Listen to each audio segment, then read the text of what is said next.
The night felt like it was conspiring against Matthew Cole from the very first moment he stepped into the small Italian restaurant on the edge of Cedar Falls, Iowa. His palms were damp, his chest tight, and the weight of being a single father pressed heavier than usual on his shoulders. This blind date was supposed to be a fresh start, a tiny promise that life could still surprise him in good ways. Instead, within minutes, it was clear he had made a terrible mistake, one that would remind him just how fragile hope could feel when you had already lost so much. If you believe in kindness, second chances, and the quiet miracles that happen when we least expect them, take a moment right now to like this video, share it with someone who needs hope, leave a comment, and subscribe to the channel. Your support keeps stories like this alive. Matthew had not been on a real date in nearly 4 years, not since his wife Grace passed away after a sudden illness that shattered their ordinary, beautiful life. Since then, his world revolved entirely around his 7-year-old son, Noah. Mornings were school lunches and mismatched socks, evenings were homework and bedtime prayers, and nights were spent staring at the ceiling, wondering if he was doing enough, being enough. Friends said he needed to move on, that Grace would want him to be happy, but happiness felt like a language he had forgotten how to speak. Still, on this night, after months of gentle pressure from his sister and a profile matched by well-meaning coworkers, he found himself sitting stiffly across from a woman who checked her phone more than she looked at him. The date unraveled quickly and painfully.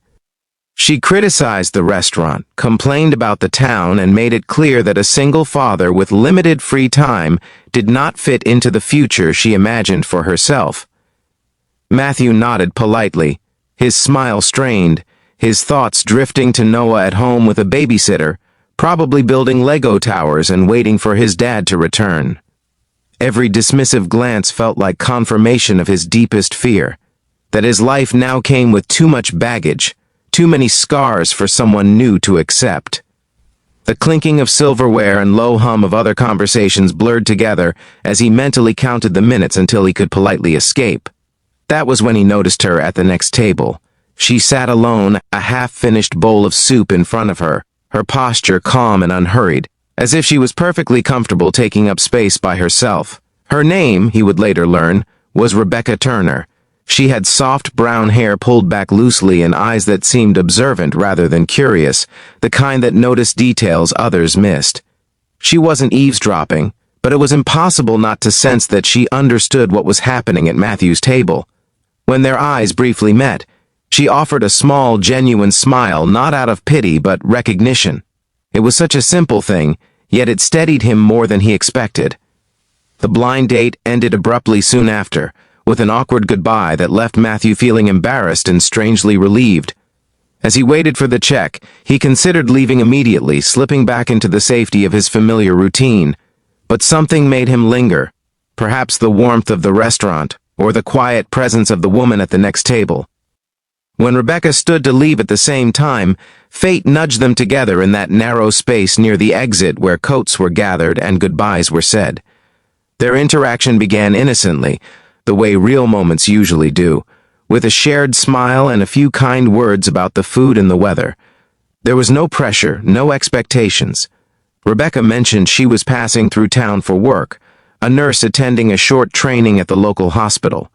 Matthew found himself opening up in small, careful pieces, mentioning his son, his job at a hardware store, the way life had changed without him fully noticing when it happened. Rebecca listened, truly listened, and that alone felt extraordinary. Over the next hour, they sat back down, two strangers extending an unexpected evening into something gentle and unplanned. Matthew felt the tension slowly drain from his body as he talked about Noah, about bedtime stories and soccer practices, about how being a dad was both the hardest and most meaningful thing he had ever done. Rebecca shared her own story, of moving from town to town, of choosing a life of service even when it meant sacrificing roots and stability. There was a shared understanding of loss, not identical but familiar enough to create a quiet bond. In the days that followed, Matthew couldn't stop thinking about that night. Not because it promised romance, but because it reminded him of who he had been before grief taught him to be cautious. Rebecca sent a simple message before she left town, thanking him for the conversation and wishing him well. That should have been the end of it, a beautiful, fleeting moment. But life, it seemed, had other plans. Weeks later, Rebecca returned to Cedar Falls unexpectedly, accepting a temporary position at the same hospital where Matthew's sister worked. They crossed paths again, this time at a community park during a charity event for children. Noah was there, laughing freely, and Matthew felt nervous introducing the most important part of his life to someone new. But Rebecca knelt to Noah's level, speaking to him with warmth and respect, making him feel seen. Watching them together stirred something deep inside Matthew, a fragile hope he had buried out of self-protection. What followed was not a fairy tale, but something far more meaningful. There were slow walks, shared meals, and honest conversations about fear, faith, and the future. Matthew wrestled with guilt, wondering if loving again meant betraying Grace's memory.